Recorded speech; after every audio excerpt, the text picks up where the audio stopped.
screens right. It's a three. Good! 4th in game 1. It's Harden. Pounded by Brown. Screened by Tucker. 3. Good! Surrounded. Draws the defense of Horford. Difference of 2 seconds. Game clock and shot clock. Harden. Sizing up Horford. It's a 3. Good!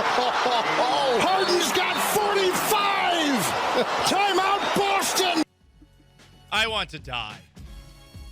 I said it yesterday when I was talking about that little bastard who got to make the pick for the Houston Texans in the 3rd round with his 12 million YouTube followers.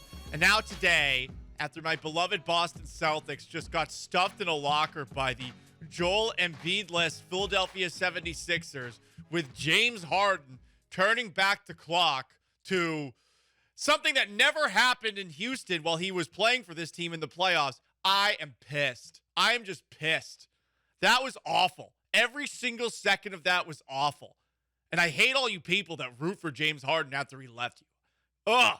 So that's the tone we're going to start off today's Paul Gallant show with. I am Paul Gallant. This is the most interactive sports talk show in Houston. One you can jump aboard. 713-780-3776 to call, to text. You can join us on Twitch, twitch.tv/ESPN975. You can tweet me at Gallant Says, at ESPN975, at Sean A. Mapes behind the glass. Sean, thank you for not trolling me while that was all going down, because between Malcolm Brogdon's Mac Jones-esque pass to James Maxey, more Jacoby Myers. Oh my God, you're right. It was Jacoby Myers, but that was just as bad as that pass. Shot clock winding down. Hey, here's the ball, Maxey. Go ahead, take the lead on a wide open breakaway layup, and then on top of that, James Harden is hitting a clutch shot against a good team in a game that matters. Where was that? 2012 to 2021. Where was that? Once I had to suffer through that guy being the best player on this team, and that literally never happened once. The dribble out the shot clock, step back 3, clank, brick, every time.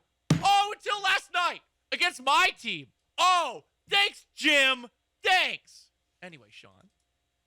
Sorry, I cut you off, but I appreciate you for not trolling me.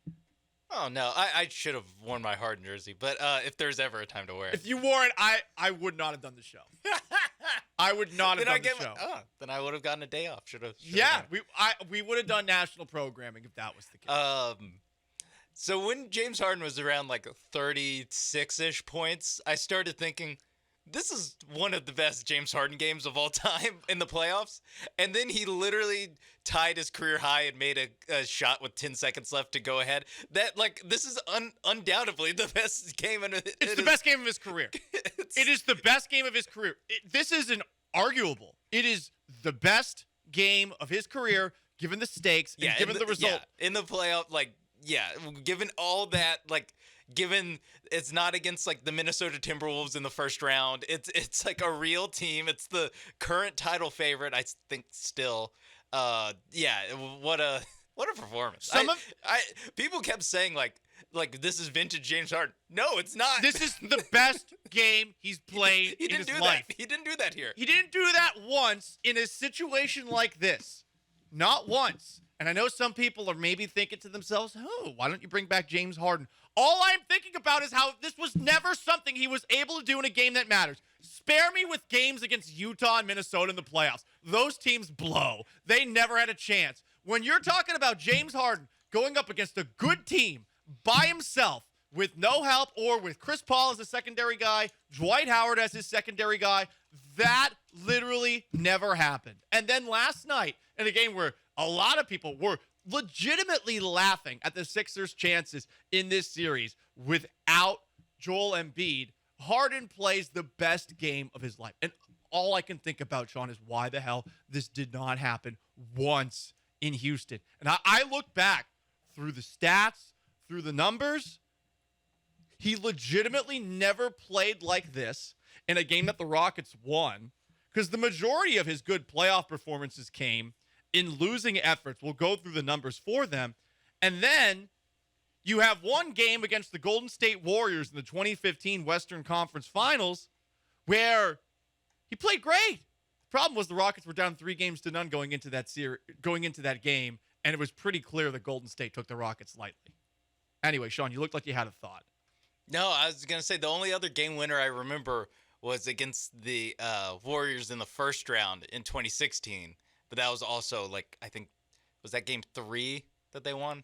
Yeah, I think it was game 3 or 4. It was the same situation of, like, the Rockets have no chance in this series, and he makes a game winner, but he only scored 35 in that one. He scored 45 points in Boston Garden. How did this never happen? That's a good crowd, too. I mean, that's one of the best crowds in the NBA. And he just kept hitting shot after shot after shot. It would be one thing if it was one shot. He hit 3 huge shots down the stretch. You heard all 3 of them. And every single time, they were difficult shots, too. How the hell is that the first time that we saw that version of James Harden?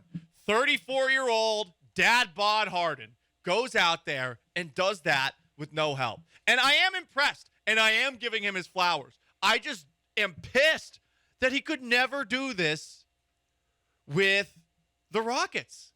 And even worse, here he is after the game being mature, right after the game is done.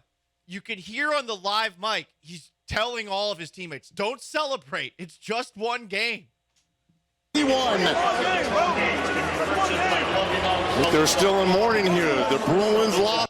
It's one game. It's one game. Then after the game, he sounds even more mature. Where the hell was this in Houston? Where the hell was this after the game?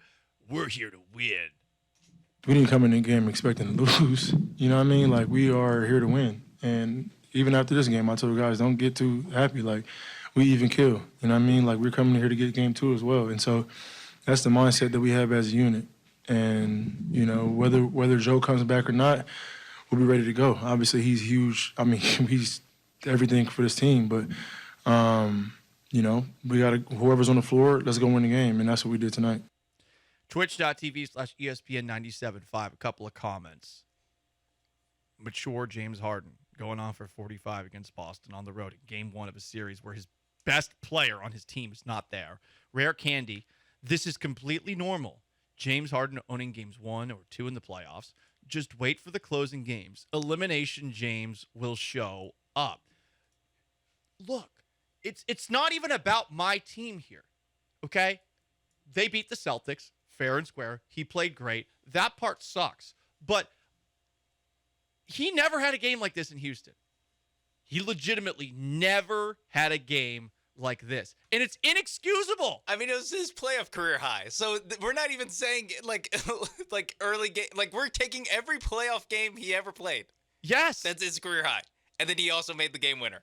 And he also didn't have his best player with him. It felt, in a way, like it was so much better than all those games. This is going to be the best game of his career. And now the real question is, does this start Harden on a path, these playoffs, where he actually passed round 2? Because this is always where he starts to fall apart. Rare Candy is writing that.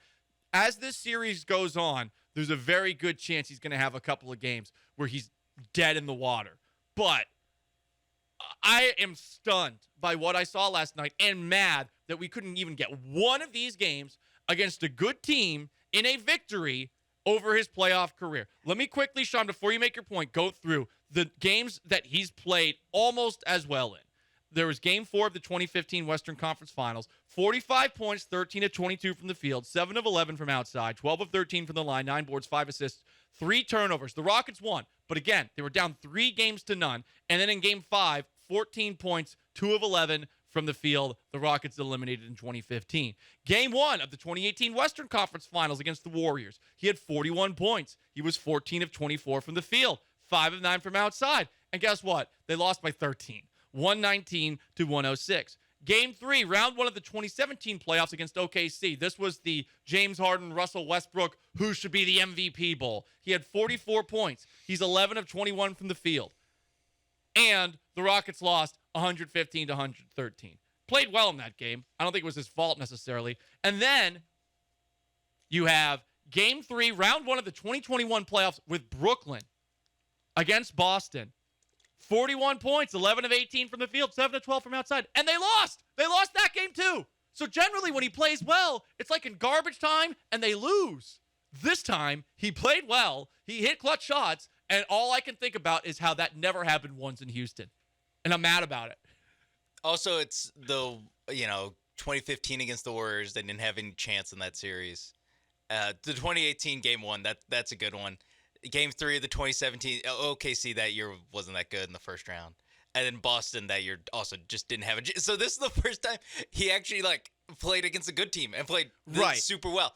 And one thing that you noticed with all the games that you mentioned, the first game in 2015, he was 12 for 13 from the line. He was 8 from 10. 18 for 18, 12 for 13. Last night, he was 4 for 4 from the free throw line. He wasn't even doing the James Harden BS. Right. He tried. He did try. Just making shots. He did try, and he should have been ejected for assaulting Al Horford's with a basketball. I mean, using the ball as a weapon. He did. Like Sabonis. He did, just like Domantas Sabonis. By the way, the nut tapping in the NBA, PJ Tucker incidentally wound up and drilled Jason Tatum right in the nads. Tatum collapsed to the floor. Tucker didn't get ejected. Outrageous. That should have been a flagrant 25, and he should be in Guantanamo Bay right now. I'm biased on that front. Did you see after the play, because there's a timeout or something as that play happened, and Marcus Smart, went up and just pushed Tobias Harris just because Tobias Harris was the closest person near him. Very And they're Smart. Surely something had to happen here. And they went back to replay because I was wondering, did Tobias Harris push him in the back or something? Did something serious happen? And you just see, with his back turned, PJ Tucker just no looks whips him backhanded. Just that's why I texted you. It's the most impressive in a playoffs.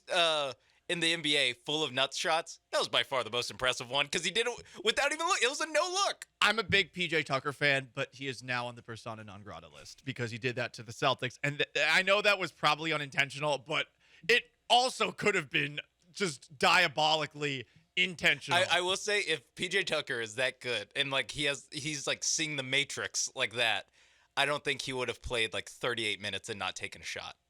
He did not take a shot, and he played 37 minutes last night. He did take a shot. He took a shot at Jason Tatum's nuts. Yes. 713-780-3776 to call in to text in a text from the 713. Hey, Paul, talk about Harden coming to Houston, please. No, I don't want him here. I think he earned his way. Stop. We can't be against it now. You're trolling me. No, You're trolling me. We can't be against it. He has to do it. He has to do it 2 more times in this series. And they have to be in winning efforts, and they have to win this series. Oh. They have to win this series for me to think about he's that. not coming to Houston. Good. That's what then perfect.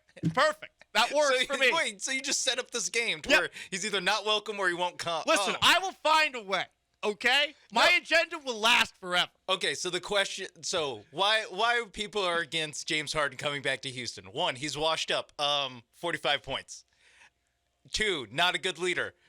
Did you hear that clip where he said don't celebrate? Both of those clips. Boom, boom, boom. Great leader, not washed anymore. Where was this? He even went to Vegas between game 1 and the end of the last and he series. slapped a guy. Yeah, feels playful, but yes, he slapped a man. That was a charge. Harden for assaulting Al Horford's nads with the ball, and for that should be suspended the whole series. And I'm also scared now. My favorite team is about to lose to James Harden. They're not about to lose. Tubby James Harden's about to take down the Boston Celtics. I don't care. It's game 1 overreaction time. Let me talk through this. Here are people that I would rather lose to than James Harden.